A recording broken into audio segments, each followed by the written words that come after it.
মালিক তুমি জান্নাতে, তোমার পাশে আমায় একটি ঘর বানিয়ে দিও।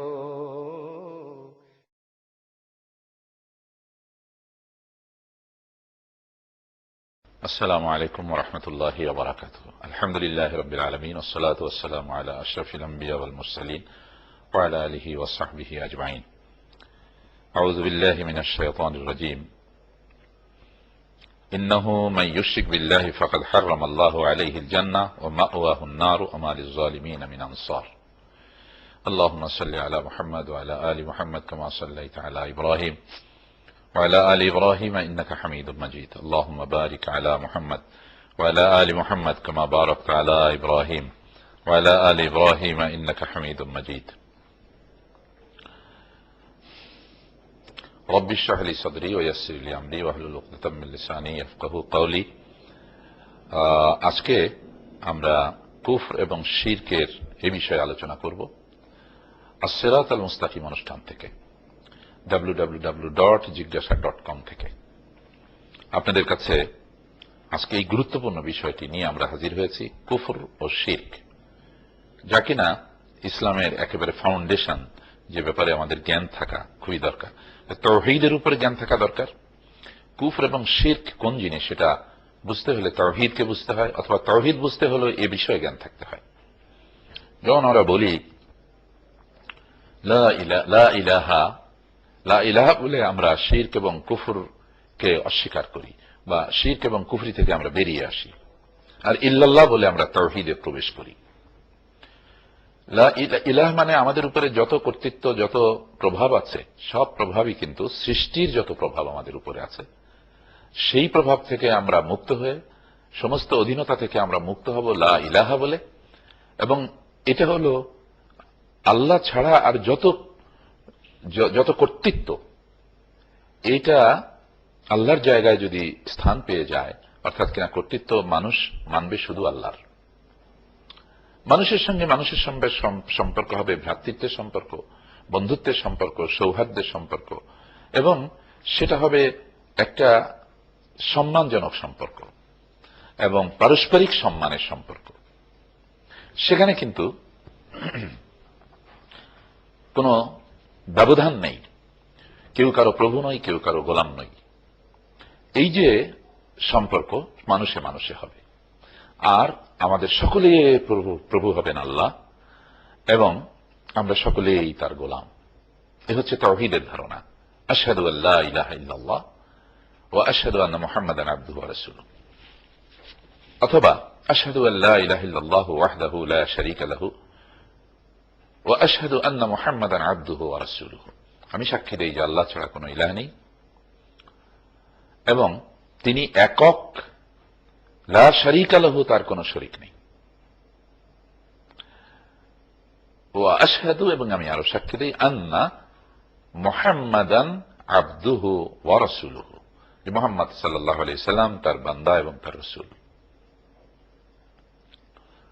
এবং আমরা যখন কবরে যাব, তখন যে তিনটি প্রশ্ন আসবে আমাদের সামনে, মার রাব্বুকা ওয়া মা দীনুকা ওয়া মান নাবিয়ুকা, যে তুমি পৃথিবীতে রব বলে কাকে মেনে আসছো, তোমার দিন তুমি কোনটি মেনে আসছো, জীবন বিধান কোনটি মেনে এসেছো, এবং তুমি নবী হিসেবে, আদর্শ হিসেবে কার নেতৃত্ব মেনে এসেছো, কার পদাঙ্ক অনুসরণ করে এসেছো পৃথিবীতে। এই তিনটি প্রশ্নের সঠিক জবাব দেওয়ার মধ্যেই আমাদের সেদিনের পরীক্ষার পাশ নির্ভর করছে।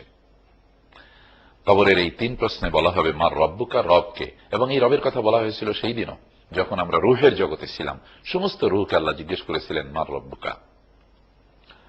আলাস্তু বিরব্বিকুম জিজ্ঞেস করেছিলেন, আলাস্তু বিরব্বিকুম, আমি কি তোমাদের রব নই? কালু বালা, সব রূহ বলেছিল হ্যাঁ তুমি আমাদের রব। আবার এই কবরে গেলে ঠিক এই প্রশ্ন। এই জন্য কিন্তু দেখা গেল ফেরাউন বলল আনা রব্বুকুমুল আলা, যে আমি তোমাদের বড় রব। ফেরাউন যে নিজেকে রব বলে দাবি করল, এর দ্বারা কিন্তু সে প্রমাণ করে দিল যে সে আসলে আল্লাহর জায়গায় দাঁড়িয়েছে। মানে সে বলছে যে কর্তৃত্ব মানতে হবে আমার, সৃষ্টিকর্তা বলে সে নিজেকে দাবি করে নাই। কারণ আল্লাহ বলছেন, লা ইন সাআলতাহুম মান খালাকাস সামাওয়াতি ওয়াল আরদ লা ইয়াকুলুন্না আল্লাহ। যদি তাদেরকে জিজ্ঞাসা করো যে কে তোমাদেরকে সৃষ্টি করেছে, তাহলে তারা অবশ্যই জবাব দেবে যে আল্লাহ সৃষ্টি করেছেন। এবং স্রষ্টা বলে কেউ নিজেকে দাবি করার সাহস পায়নি, কারণ এটা তারা বুঝতেই পারে সাদামাঠা বুদ্ধিতে এটা কেউ মেনে নিতে পারবে না। কারণ আমি নিজেও সৃষ্টি হয়েছি, আমার শৈশব ছিল, আমি মায়ের পেটে ছিলাম, আমি বড় হয়েছি মানুষের ভেতরে, আমি কি করে বলবো যে আমি স্রষ্টা? তবে বলেছে আনা রব্বুকুমুল আলা, আমাকে রব বলে মানতে হবে। মানে রব মানে কর্তৃত্ব মানবে আমার। নামাজ রোজা অন্যের জন্য ইবাদত বন্দেগী করো, সেটা তোমার ব্যক্তিগত জীবনে, কিন্তু সামাজিক জীবনে, সামগ্রিক জীবনে আমার কর্তৃত্ব মানতে হবে। এই যে কর্তৃত্ব যে দাবি করে, বা এই কর্তৃত্বটির নামই হচ্ছে রুবুবিয়্যাত। এই জন্য সে নিজেকে রব বলে দাবি করার মানে হচ্ছে যে ওই কর্তৃত্ব সে দাবি করছে।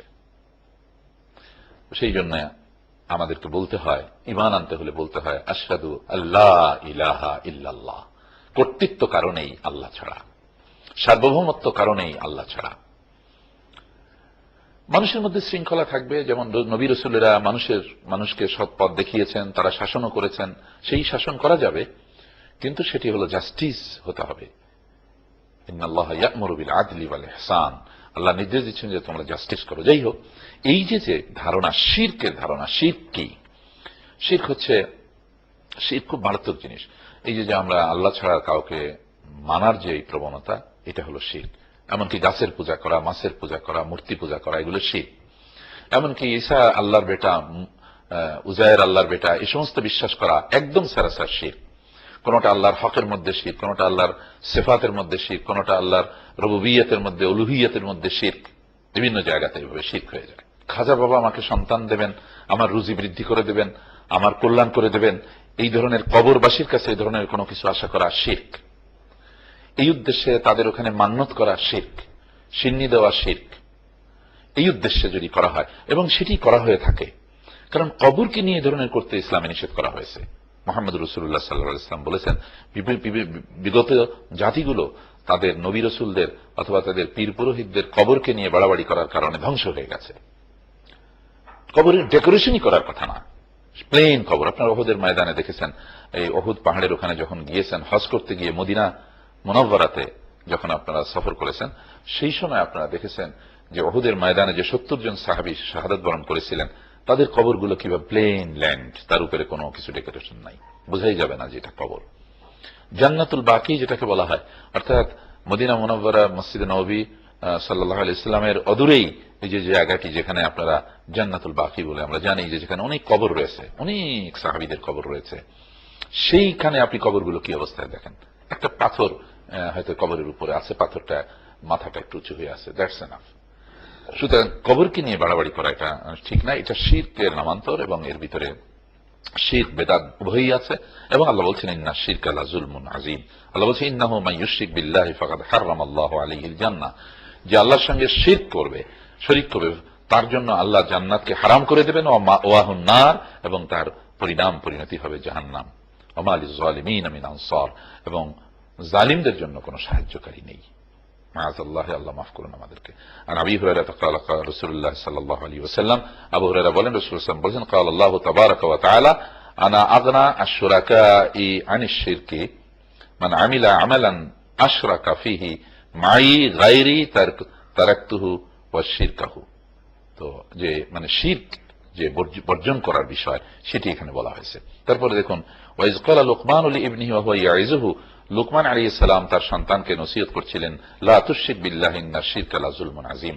শিরক করো না আমার প্রিয় সন্তান, তো কখনো শিরক করবে না। শিরক হচ্ছে সবচেয়ে বড় জুলম, সবচেয়ে বড় জুলম হচ্ছে শিরক। মানে এত বড় অবিচার আর কিছু পৃথিবীতে হতে পারে না, আল্লাহর সঙ্গে শিরক করা। আল্লাহর হকের ভিতরে এটা হলো সবচেয়ে গুরুত্বপূর্ণ।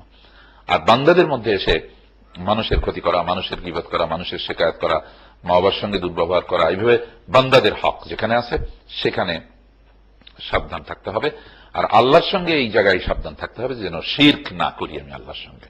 সেই জন্য আমার এই জ্ঞান থাকা অত্যন্ত দরকার, পড়াশোনা করা দরকার। আপনারা কোরআন অর্থ সহ পড়ুন এবং হাদিস, সহিহ হাদিস অর্থ সহ পড়ুন, আপনারা এ সংক্রান্ত জ্ঞান পাবেন। আজকে কিন্তু আলহামদুলিল্লাহ অনেক অনুবাদ গ্রন্থ আমরা পাচ্ছি, যা আজ থেকে 40 বছর আগে পাওয়া যেত না। এবং সেটি পাওয়ার কারণে আমাদের কাছে কিন্তু একেবারে আমাদের জ্ঞান দ্বীনের জ্ঞান, ইসলামের জ্ঞান আমাদের হাতের মুঠোর ভিতরে আল্লাহ দিয়ে দিয়েছেন, চলে আসছে। তো এই জন্য তিনি তার সন্তানকে নসিহত করলেন, ইন্নাল্লাহ লা ইয়াগফিরু আন ইউশরাকা বিহি, আল্লাহ তাআলা শিরকের গুনাহ মাফ করবেন না, ওয়া ইয়াগফিরু মা দুনা যালিকা লিমান ইয়াশাউ, এছাড়া যত গুনাহ হতে পারে যাকে খুশি তিনি মাফ করে দেবেন। ওয়া মান ইউশরিক বিল্লাহি ফাকাদ ইফতারা ইসমান আযীমা, যে আল্লাহর সঙ্গে শিরক করলো সে একটা বড় রকমের জুলম করলো, এবং সে একটা বড় রকমের কনককশন, মানে একটা নতুন কিছু সে তৈরি করলো, মাবুদ হিসেবে দাঁড় করে দিল শিরক করার মাধ্যমে, এবং সে ইসমান আজিমা, খুব বড় রকমের জঘন্য অপরাধ সে করলো।